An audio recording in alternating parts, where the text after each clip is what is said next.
পারিবারিক প্রধান এবং সদস্যদের বিবরণ। ১. পরিবারের প্রধানের নাম HOF আধার কার্ড অনুযায়ী পুরো নাম লিখতে হবে। ২. জন্ম তারিখ এর থেকে কম দিন মাস বছর এর থেকে বড় ফরম্যাটে লিখতে হবে। ৩. পরিবারের প্রধানের HOF লিঙ্গ পুরুষ মহিলা বা অন্যান্য চেকবক্সে টিক দিতে হবে। ৪. পরিবারের প্রধানের OF আধার নং এখানে আধার নম্বর বসাতে হবে। ৫. ডিজিটাল রেশন কার্ডের পারিবারিক আইডি যদি থাকে। ৬. পরিবারের সদস্য সংখ্যা শুধুমাত্র সংখ্যায় উল্লেখ করতে হবে। ৭. ঠিকানা স্থায়ী ঠিকানা লিখতে হবে। ৮. যোগাযোগ নম্বর বিশেষত পরিবারের প্রধানের আধার নম্বর সংযুক্ত মোবাইল নম্বর দিতে হবে। ৯. পরিবারের সকল সদস্যের বিবরণ পরিবারের প্রধান HOF এবং বাকি সদস্যদের সদস্য ১ থেকে সদস্য ৫ নাম জন্ম তারিখ লিঙ্গ পরিবারের প্রধানের সঙ্গে সম্পর্ক এবং আধার নম্বর দেওয়ার ঘর রয়েছে। বয়স ৫ বছরের কম হলে আধার এনে চিহ্নিত করার নির্দেশনা রয়েছে। ১০. ব্যাংক অ্যাকাউন্টের বিবরণ ডিবিটি নগদ অর্থ স্থানান্তর ক্রেডিটের জন্য পরিবারের প্রধান এবং সকল প্রাপ্তবয়স্ক সদস্যের সদস্য ১ থেকে সদস্য ৫ আধার লিঙ্কযুক্ত ব্যাংক নাম অ্যাকাউন্ট নম্বর এবং IFSC কোড দিতে হবে। ১১. ইপিক ভোটার কার্ডের বিবরণ HOF এবং সকল প্রাপ্তবয়স্ক সদস্যের সদস্য ১ থেকে সদস্য ৫ ভোটার কার্ড নম্বর বিধানসভা ক্ষেত্র এবং অংশ পার্ট নম্বর উল্লেখ করতে হবে। ইডিওগ্রাফিক পিরিয়ড। ১২. বিভাগ সামাজিক শ্রেণী অসংরক্ষিত UR অসংরক্ষিত আর্থিকভাবে দুর্বল শ্রেণী অফ তফসিলি জাতি SC তফসিলি উপজাতি ST অন্যান্য অনগ্রসর শ্রেণী OBC অথবা বিশেষভাবে ঝুঁকিপূর্ণ জনজাতি গোষ্ঠী PVTG এর মধ্যে প্রযোজ্য ঘরে টিক দিতে হবে। প্রযোজ্য শংসাপত্র সহ ইডিওগ্রাফিক পিরিয়ড। খ. রেশন কার্ড বাই খাদ্য ভর্তুকি। ১. ডিজিটাল রেশন কার্ড আছে কি না হ্যাঁ না চেকবক্স। ২. হ্যাঁ হলে কার্ডের ধরন উল্লেখ করতে হবে AAY PHH SPHH RKSY ১ RKSY ২ বা ভর্তুকিহীন। ৩. পরিবারটি রেশন দোকান থেকে মাসিক রেশন তুলছে কি না হ্যাঁ না। গ. সম্পদ ১. বাড়ির ধরন বাড়িতে ৩ বা তার বেশি পাকা ঘর রয়েছে কি না হ্যাঁ না। ২. পারিবারিক জমির মালিকানা জমির মালিকানার তথ্য। ৩. পরিবারের সকল সদস্যের মোট জমির পরিমাণ জমি শতকে উল্লেখ করতে হবে এবং সর্বশেষ জমির রেকর্ডের কপি ROR দিতে হবে। ৪. যানবাহন কোনো সদস্যের বাণিজ্যিক মোটর চালিত ৪ চাকার গাড়ি জিপ ট্রিক্টর অন্তর্ভুক্ত আছে কি না হ্যাঁ হলে গাড়ির সংখ্যা মডেল এবং রেজিস্ট্রেশন নম্বর দিতে হবে। ৫.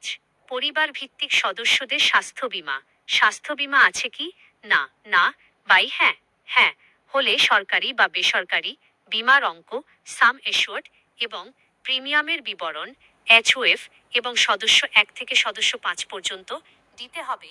ইডিওগ্রাফিক পিরিয়ড। ঘ. আয় পেশা ১. কোনো সদস্য আয়কর বা পেশাগত কর প্রদান করেন কি না অফ হ্যাঁ না। ২. পরিবারের সদস্যদের প্যান কার্ড PANCARD হ্যাঁ হলে নাম এবং প্যান নম্বর HOF এবং সদস্য ১ থেকে সদস্য ৫ উল্লেখ করতে হবে। ৩. কর্মসংস্থানের ধরন HOF এবং বাকি সদস্যদের কাজের ক্ষেত্র বেছে নিতে হবে।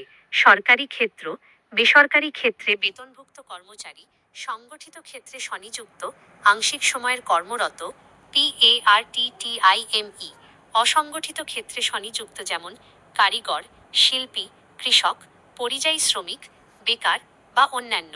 ৪. শিক্ষিত ও অশিক্ষিত প্রাপ্তবয়স্ক সদস্যদের সংখ্যা পরিবারের প্রধান সহ সকল সদস্য শিক্ষিত নাকি অশিক্ষিত এবং তাদের সর্বোচ্চ শিক্ষাগত যোগ্যতা কত তা উল্লেখ করতে হবে। ৫. সাংবিধানিক পদ কোনো সদস্য কোনো সাংবিধানিক পদ মন্ত্রী সাংসদ বিধায়ক পৌরস্থানীয় সংস্থা এবং পঞ্চায়েত সংস্থার প্রাক্তন বা বর্তমান ধারক কিনা হ্যাঁ হলে সদস্য নম্বর উল্লেখ করতে হবে। ৬. সরকারি পেনশন কোনো সদস্য সরকারি পেনশনভোগী কিনা হ্যাঁ হলে সদস্য নম্বর ও পেনশন স্লিপ সহ। ৭. জিএসটি জিএসটি কোনো সদস্য জিএসটির অধীনে নিবন্ধিত কিনা, হ্যাঁ হলে জিএসটিআইএন নম্বর সহ। 8 পরিবারের মোট বার্ষিক আয় কত টাকা তা সংখ্যায় অঙ্কে আরএস লিখতে হবে। গ অন্যান্য পরিচয় নথি। 1 সিএ এ আবেদনের বর্তমান অবস্থা। পরিবারের প্রধান ও সদস্যদের জন্য এটি প্রযোজ্য নয়, নাকি আবেদন করা হয়েছে আবেদন নং, নাকি ইস্যু করা হয়েছে সার্টিফিকেট নং তা উল্লেখ করতে হবে। 2 অন্যান্য ক্রেডিট কার্ড, কিষাণ ক্রেডিট কার্ড, কেসিসি, কিষাণ ক্রেডিট কার্ড, এআরডিএফ, কেসিসি এআরডি, শিল্পী ক্রেডিট কার্ড, মৎস্যজীবী ক্রেডিট কার্ড, এমজেসিসি, শিক্ষার্থী ক্রেডিট কার্ড ইত্যাদির নম্বর, আইডির সংখ্যা এবং ইস্যুর তারিখ, এইচওএফ এবং সদস্য 1 থেকে সদস্য 5 দিতে হবে। 3 সিআর 2026 মামলা, এসআইআর সিআর 2026 এ নাম বাদ পড়ে থাকলে মামলাটি ট্রাইব্যুনালে বিচারাধীন কিনা, প্রযোজ্য নয়, না, হ্যাঁ হলে মামলার বিবরণ, ইডিওগ্রাফিক পিরিয়ড। চ সামাজিক মর্যাদা এবং নির্ভরশীল ব্যক্তিগণ। 1 বিদ্যালয়ে অধ্যয়নরত পরিবারের শিশুদের বিবরণ, শিশু সদস্য 1 থেকে শিশু সদস্য 4 পর্যন্ত শিশুর নাম, শ্রেণী, বিদ্যালয়ের নাম এবং ধরন, সরকারি সাহায্যপ্রাপ্ত, স্পন্সর্ড, বেসরকারি, স্বীকৃত মাদ্রাসা, অন্যান্য মাদ্রাসা বা ওপেন স্কুলিং, হোম স্কুলিংয়ের মতো অন্যান্য মাধ্যম উল্লেখ করতে হবে। 2 শিশুদের টিকাকরণের বর্তমান অবস্থা, শিশুদের টিকাকরণ সম্পূর্ণ হয়েছে নাকি করা হয়নি তার টিকাকরণ কার্ড আইডি বা না নেওয়ার কারণ সহ উল্লেখ করতে হবে। 6 সরকারি প্রকল্পের আওতায় সুবিধা। 1 পরিবারের প্রধান এবং সদস্যরা, সদস্য 1 থেকে সদস্য 5 অন্য কোনো সরকারি প্রকল্পের সুবিধা সরাসরি ডিবিটি এর মাধ্যমে পাচ্ছেন কিনা, হ্যাঁ হলে সেই প্রকল্পগুলোর নাম 1 থেকে 5টি পর্যন্ত লেখার জায়গা রয়েছে উল্লেখ করতে হবে। 2 বাদ দেওয়া হলে কারণ, এই ক্ষেত্রটি শুধুমাত্র অফিসারের পূরণের জন্য, ইডিওগ্রাফিক পিরিয়ড। ঘোষণা ও সম্মতি, আবেদনকারীকে স্বাক্ষর করতে হবে যে তার দেওয়া সমস্ত তথ্য সত্য এবং ভুল প্রমাণিত হলে সামাজিক সুরক্ষা সংক্রান্ত সুবিধাসমূহ বন্ধ হয়ে যেতে পারে। ইডিওগ্রাফিক পিরিয়ড